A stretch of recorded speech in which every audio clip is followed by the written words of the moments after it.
The recruitment ad appeared on every screen in the colony sector. It was simple. Workers needed. Off-world mining operation. Travel to the Andera galaxy. High pay. Permanent contract. Most people ignored it. Leaving Earth's colonies for another galaxy wasn't a small decision. The trip alone required cryosleep for nearly 2 years. And once you signed the contract, there was no easy way back. But for people like me, the decision was easy. Because when you grow up with nothing, risk doesn't scare you anymore. My name is Elias Rook. I was a maintenance worker on Orbital Station 47, repairing broken cargo drones and air filtration systems. The pay was terrible, the hours were worse, and the future looked exactly like the present. Endless work, endless rust, endless silence. So when the recruitment terminal asked if I wanted to leave the Milky Way entirely, I pressed yes. The journey beyond home. The ship that carried us across galaxies was called the Horizon Bridge. It was enormous, an intergalactic transport vessel capable of carrying 5,000 workers in cryosleep pods. Before entering the pod, we were given a short briefing. A corporate officer stood in front of us with a holographic projection of a strange alien world. "This is Phyrexia," he said, "a planet in the Andera galaxy. It is rich in rare mineral compounds used in hyperdrive technology." The planet looked beautiful. Purple oceans, silver forests, mountains that glowed faintly at night. But the officer's voice turned cold. "You are not settlers. You are workers. Your job is simple. Extract minerals, maintain equipment, and follow corporate protocol." Someone in the crowd raised a hand. "What about the natives?" The officer paused. "There is an indigenous species on Phyrexia." The room grew quiet. "But they are politically complicated." That was all he said. Then they sent us to the cryopods. Arrival in the Andera galaxy. 2 years later, I woke up to alarms. Not the gentle awakening sequence they promised. Emergency alarms. My cryopod opened with a hiss of vapor. People around me were shouting. "Why are we awake early? What happened? Where's the crew?" I climbed out of the pod, my muscles weak from cryosleep. The ship's AI flickered on a nearby console. "Attention passengers. Navigation malfunction detected during hyperspace transit. Current location, Phyrexia orbital zone." That meant something had gone wrong. Very wrong. The ship had arrived, but not safely. Through the observation window, I saw something terrifying. The planet below was surrounded by hundreds of alien spacecraft. They were sleek, organic shapes, glowing with blue light. And they were aiming weapons at us. Someone whispered, "Those must be the natives." Then the ship's AI said something that made my stomach drop. "Foreign fleet requesting immediate boarding." The alien soldiers. They boarded within minutes. The airlock doors opened with a heavy clang. And then I saw them. The alien soldiers. They were tall, nearly 7 feet. Their skin had a faint silver sheen, almost metallic. Their eyes glowed softly, like stars behind glass. They carried weapons that looked like living crystal, and they moved with the confidence of warriors who had never lost a war. One of them stepped forward, a female officer, judging by the ornate armor. She looked around the cargo bay, filled with confused human workers. Then she spoke. To our shock, in perfect English. "You are trespassing in sovereign territory of the Phyrexian Empire." Nobody moved. Nobody spoke. "We detected unauthorized mining equipment in orbit." Explain. The room stayed silent. Because none of us were in charge. We were just workers. Finally, I stepped forward. Probably the stupidest decision of my life. "We were hired by a corporation," I said. "They told us this planet was unclaimed." Her glowing eyes narrowed. "They lied. The officer turned to the other soldiers. Detain the crew. Workers panicked. Some tried to run. The alien soldiers didn't even raise their voices. They simply moved. Fast. Within seconds, everyone was disarmed and surrounded. Then, the officer looked at me again. You spoke for them. I swallowed. Someone had to. She studied me for a moment. Then she said something unexpected. The Queen will decide what to do with you. The palace of Phyrexia. We were taken down to the planet, not to a prison, but to a city. And what a city it was. Phyrexia's capital looked like something from a dream. Towering structures grown from crystal and living metal. Floating platforms drifting through glowing air. Rivers of bioluminescent water winding between luminous forests. It was more advanced than anything humanity had built. We were escorted through the city toward a massive palace. Its spires pierced the clouds. Inside, the halls were enormous. Alien nobles watched us as we passed. Some curious, some angry, some amused. Finally, we entered the throne chamber. And there she was, the alien queen of Phyrexia. The queen. Queen Lithra sat on a throne carved from a single piece of radiant crystal. She looked different from the soldiers. More elegant. Her silver skin shimmered like moonlight. Long white hair flowed behind her like liquid light. Her eyes glowed brighter than any star. She studied us silently. Then she spoke. So, these are the invaders. Her voice echoed across the chamber. The officer stepped forward. Your Majesty, they claim ignorance. They say a corporation sent them. The Queen looked at us again. You traveled across galaxies to steal our planet's resources. I shook my head. We didn't know. The entire court turned toward me. The officer whispered sharply. You dare interrupt the Queen? But Lithra raised a hand. Let him speak. Her eyes locked onto mine. Human. Why should I believe you? I hesitated. Then I told the truth. Because if we knew this world belonged to someone, none of us would be stupid enough to invade it with mining drills. For a moment, silence filled the hall. Then something unexpected happened. The Queen laughed. Not mockingly, but genuinely. You are honest, she said.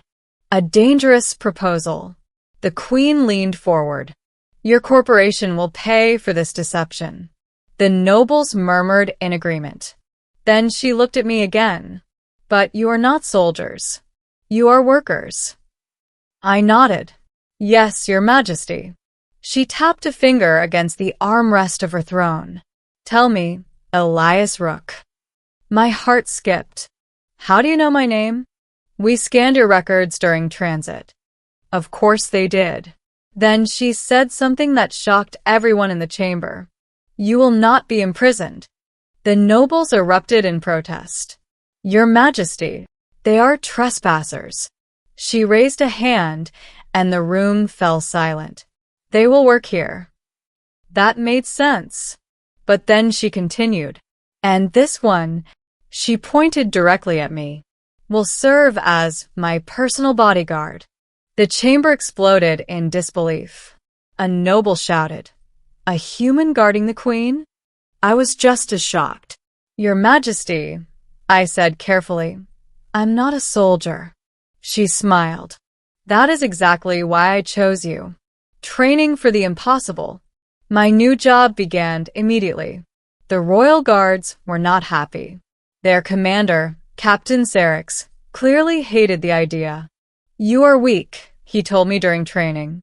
You are slow, fragile, human. He wasn't wrong. The Phyrexians were stronger, faster, and far more advanced. But I had something they didn't expect. Stubbornness. For weeks, I trained with alien weapons. Energy blades. Gravity shields. Pulse rifles. Most nights I collapsed from exhaustion. But slowly, I improved. And during all of it, The Queen watched, sometimes from the balcony above the training arena, sometimes in private meetings. She asked strange questions. Why did you leave your home galaxy? Why do humans fight even when the odds are hopeless? Why did you speak to me without fear? I always answered honestly, because that seemed to be what she valued most. The assassination attempt. 3 months later, everything changed. The Queen was attending a diplomatic gathering in the palace gardens. Alien nobles from multiple systems were present. Music floated through the glowing trees. Everything looked peaceful, but something felt wrong. I couldn't explain it, just a feeling. Then I saw him, a servant carrying a tray of drinks. His movements were stiff, too stiff. And when he turned slightly, I saw something hidden under the tray. A weapon. My instincts kicked in. Your Majesty. The shot fired. A flash of energy streaked toward the Queen. I reacted without thinking. I jumped in front of her. The blast hit my shield and knocked me across the marble floor. Guards rushed forward. The assassin was captured instantly. But the room was chaos. The Queen knelt beside me. Elias. My vision blurred. I told you. I wasn't a soldier, I muttered. She smiled faintly. But you protected me. The truth. Later, after the medics treated me, the Queen visited my room. The palace was quiet. She stood by the window overlooking the glowing city. You sensed the attack before my guards did, she said. Why? I shrugged. Bad feeling. She studied me thoughtfully. In our species, intuition like that is rare. Then she revealed something surprising. The assassin was not alone. My stomach tightened. Someone inside the court hired him. She turned to me. That is why I chose you. You suspected something? Yes. Her glowing eyes softened slightly. And you have now proven I was right. A new role. After the attack, everything changed. The royal guard stopped mocking me. Captain Sarix even nodded respectfully. You fought well, human. But the biggest change was the Queen herself. She trusted me more than anyone. I accompanied her everywhere. Council meetings, diplomatic missions, military briefings. Slowly, I realized something important. Phyrexia wasn't just a beautiful world. It was a powerful empire surrounded by rivals. And the Queen had enemies everywhere. One night, she stood beside me on a balcony, overlooking the stars. You left your galaxy seeking work, she said quietly. Yes. And now you protect an alien queen. I laughed softly. Life's weird like that. She smiled. You could leave if you wished, when your contract ends. I looked out at the glowing city, at the strange world that had somehow become my home. I think I'll stay. Her eyes brightened. Good. Then she said something that changed my life forever. Because the Phyrexian Empire will need you. The war that was coming. Months later, the truth finally emerged. The assassination attempt was only the beginning. A rival empire had been plotting against Phyrexia for years. And now they were preparing for war. But this time, humanity had an unexpected representative in the royal court. A former maintenance worker from a forgotten station. Me. When the War Council assembled, the Queen introduced me formally. This is Elias Rook, my bodyguard and trusted advisor. Alien generals looked skeptical, until she added, he saved my life. That changed everything. And as the stars of 2 galaxies prepared for conflict, I realized something incredible. I had left home searching for a job. Instead, I had found something far greater. A purpose, a new world, and a queen who trusted me with her life. As the fleet gathered in orbit and the war drums echoed across Phyrexia, Queen Lithera stood beside me on the command balcony. Are you afraid, Elias? I looked out at the massive armada forming in the sky. Terrified, I admitted. She smiled. Good. Courage without fear is meaningless. Then she placed a hand on my shoulder. Stay beside me. I nodded. Always. And in that moment, I knew something with absolute certainty. I had left my galaxy as a worker, but in this one, the war arrived sooner than anyone expected. 3 weeks after the council meeting, Virexia's deep space sensors detected a massive fleet entering the outer edge of the system. They belonged to the Drakari Dominion, a ruthless empire known for conquering entire star systems. Their ships were enormous. Dark, angular warships that looked like floating fortresses. Within hours, hundreds of them filled the sky beyond Virexia's moons. The palace alarms began to sound. For the first time since I arrived on the planet, the peaceful glow of the city turned into something else entirely. Defense towers rose from the ground. Orbital cannons activated. Warships launched from hidden docks beneath the oceans. And inside the palace, the War Council gathered. Queen Lithra stood before a massive holographic projection of the system. The Drakari fleet was advancing slowly, deliberately. They weren't rushing. They were confident. Too confident. They believe we are weak after the assassination attempt, one general said. They think our leadership is divided. Captain Serix crossed his arms. They are wrong. Lithra turned to the council. Prepare the fleet. But we will not attack first. One of the nobles protested immediately. They have invaded our system. Why wait? The queen's glowing eyes hardened. Because they expect us to act in anger. She pointed toward the holographic display. Instead, we make them underestimate us. Then she looked at me. Elias. I straightened. Yes, Your Majesty. You will remain with me during the battle. The room went silent again. Some of the generals still struggled with the idea of a human standing beside their queen during a war. But none of them argued anymore. Because everyone in that room knew one thing. I had already saved her life once. The Battle of Virexia. The Drakari attacked at dawn. Their ships moved like a dark storm across space. The first wave targeted the orbital defense grid. Missiles streaked across the sky. Energy beams lit up the darkness. The palace command chamber shook as distant explosions echoed through the atmosphere. I stood beside Queen Lithra on the command platform. Massive holographic displays surrounded us, showing the battle unfolding across space. Virexian warships surged forward to intercept the invasion fleet. They were faster, more elegant, but the Drakari had numbers. Hundreds of enemy ships poured into the system. Captain Serix's voice came through the communication channel. Enemy vessels approaching the inner orbit. Lithra responded calmly. Deploy the second defensive line. The hologram shifted as hidden Virexian ships emerged from behind the moons. Ambush. Within seconds, the Drakari front line was caught in a crossfire. Explosions rippled through their formation. But they kept advancing. That's when I noticed something strange. A cluster of enemy ships was moving differently. Not toward the fleet battle. Toward the planet. Toward the capital. Toward the palace.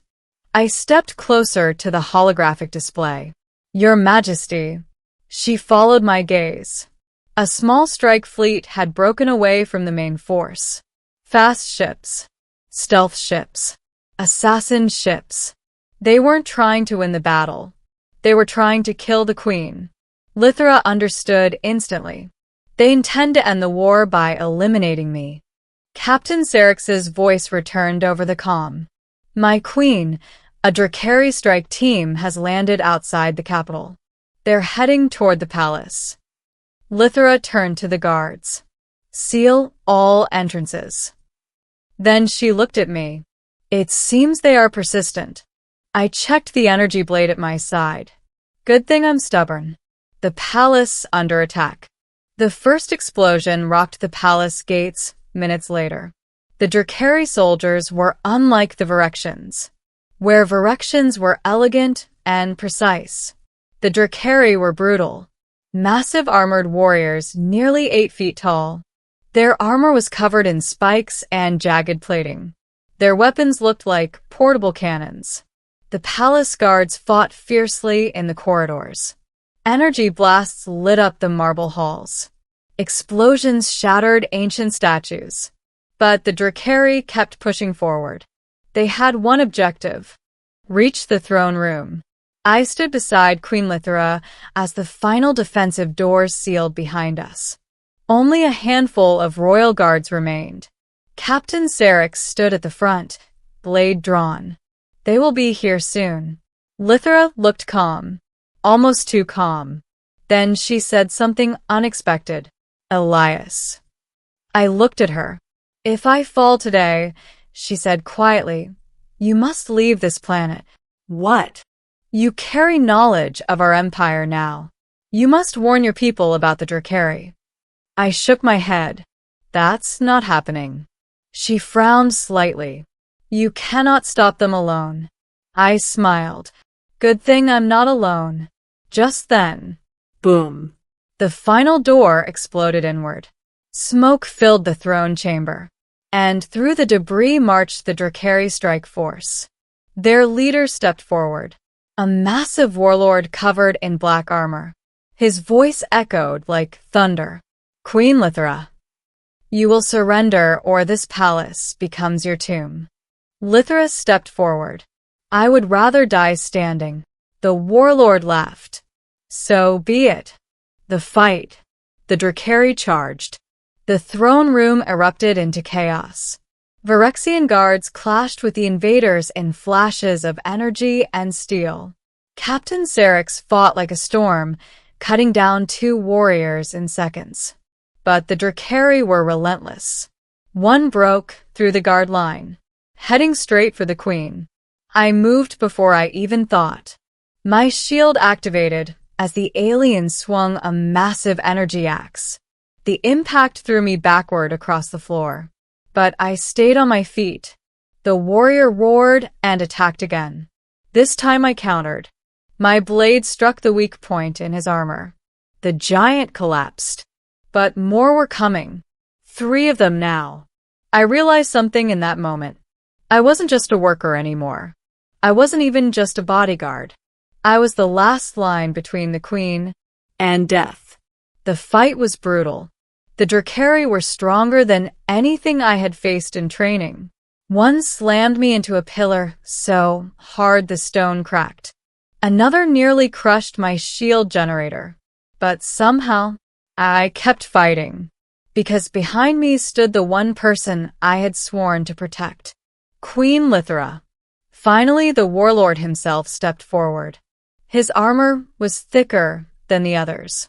His weapon was a massive energy spear. You are persistent human, he growled. But you cannot stop destiny. He lunged. The spear struck my shield and shattered it instantly. The force knocked me to my knees. The warlord raised the spear again. But before he could strike, a flash of silver light filled the room. Queen Lithra stepped forward. Her hand glowed with pure energy. In one motion, she unleashed a blast that hurled the warlord across the chamber. The remaining Drakari hesitated. That moment was all Captain Syrinx needed. The royal guards finished them. The warlord struggled to stand. Then he saw the Virexian soldiers surrounding him. He laughed bitterly. This changes nothing. Our empire will return. Lithra stepped forward. Then we will be ready. The warlord collapsed. The battle was over. Victory. Hours later, news arrived from orbit. The Drakari fleet was retreating. Without their strike team succeeding, their attack had failed. Virexia had survived. The city erupted in celebration. But inside the palace, the queen called a special assembly. The throne chamber filled with nobles, generals, and citizens. I stood quietly beside the guards. Just another soldier now. Or so I thought. Lithra rose from her throne. Today our world was saved from destruction. The crowd cheered, but one individual stood where others could not. She turned toward me. Elias Rook. The entire chamber looked in my direction. I froze. Step forward. I walked slowly to the center of the hall. Lithra's glowing eyes softened. You came to our world as a worker. The crowd listened in silence. But today you stood as something far greater. She raised her hand. From this moment forward, Elias Rook is no longer merely my bodyguard. My heart pounded. He is protector of the Virexian throne. The chamber erupted in thunderous applause. Even Captain Serix nodded with approval. Lithra stepped closer and spoke quietly, so only I could hear. You saved my life again. I smiled. Part of the job. She tilted her head slightly. No. Her voice softened. Something more than that. Outside the palace windows, the stars of 2 galaxies shone in the night sky. And as I stood beside the alien queen I had once met as a stranger, I realized something incredible. I had left my home galaxy searching for a better life. Instead, I had found a new world, a new purpose, and a destiny far greater than anything I could have imagined. I was no longer just a worker from Earth. I was the guardian of the most powerful queen in the Andera galaxy. And whatever threats the future held, I would face them the same way I had faced everything since arriving on Virexia. Standing beside her, ready to fight, ready to protect, ready to prove that sometimes